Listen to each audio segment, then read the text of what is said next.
Не случајно, Chery е најголемиот кинески извозник на возила. Тајната лежи во добро осмислените стратегии за настап на секој пазар поединечно. Така после Омода и JQ, на стариот континент ќе бидат понудени и моделите на Jetour. Оваа марка која постои од 2018 година се занимава исклучиво со кросовери и се обраќа главно на семејства кои живеат во помали места и патуваат често.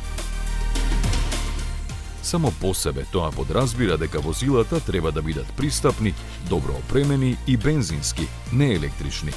Можеби и затоа како прва земја во која оваа марка ќе биде лансирана е избрана Полска. Стартот на продажбата е планиран за ноември со 3 модели X70+, Dashing и T2. Веќе е избран локален дистрибутер, а планот е до средината на идната година да се отворат 30 продажни места. Амбициите за понатамошно ширење низ Европа не се објавени, но секако ќе зависат од полските резултати. Лани Chery од оваа марка ширум светот има продадено 560.000 возила, а годинава очекува да стигне до 800.000.